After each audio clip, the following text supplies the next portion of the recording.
Okay, so today we're going to talk about our quick touches, okay, getting the ball in space on the perimeter, and then our screen game. Okay, this has been critical for what we do the last 3 years. It's just an easy way for us to steal yards, right?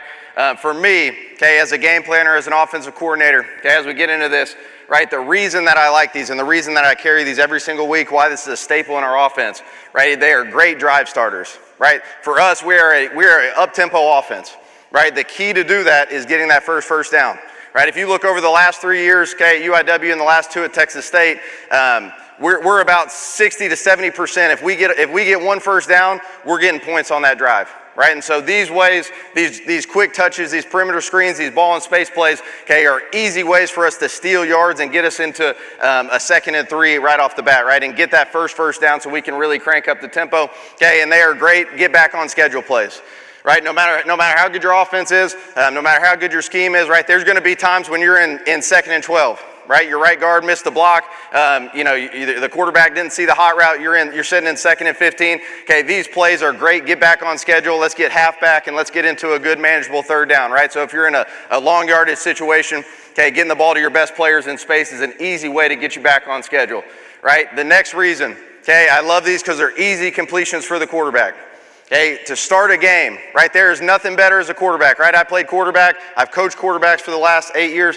There is nothing better, okay, than having confidence of getting a few completions under your belt, right? You get out there as a quarterback, that gets you rolling, right? It gets you in a rhythm. And then also, okay, there'll be points and times in the game, right, where your quarterback's struggling. He's off rhythm, okay, he's not feeling it, okay. These are great plays to get to, okay, to get him back on track, okay, get him back confident and get him back, in the rhythm that you need for him to be able to execute properly, okay.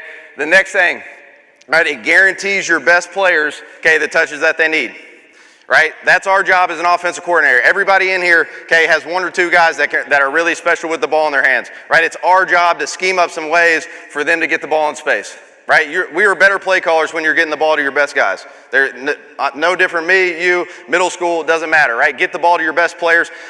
For me, okay, on my call sheets, I always have on the back of it, right, the front is all my plays, the menu for the week. On the back of it, right, one of the sections that I'll have specific plays to get it to my top 2 or 3 guys, right? And so there'll be 4 or 5 plays in each of those groups. Hey, we need to get the ball to like our slot last year, Joey Hobart at Texas State. He was number 10.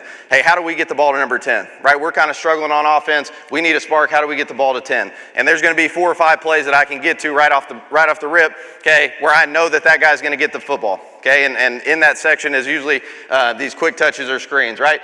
Okay, the next thing is it pairs well with tempo.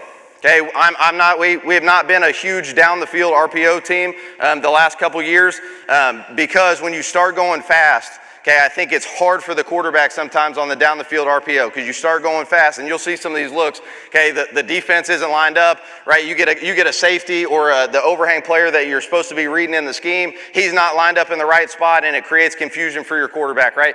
The quick touches, right? Your now screens, your bubbles, all those things. That's a very easy picture for your quarterback, right? Do we have the numbers out there? Doesn't matter if the defense is lined up perfectly. We're going fast, and it's easy for him to process those things fast, right? So we're able to play with tempo and steal yards that way, and your quarterback can be confident in his decision making.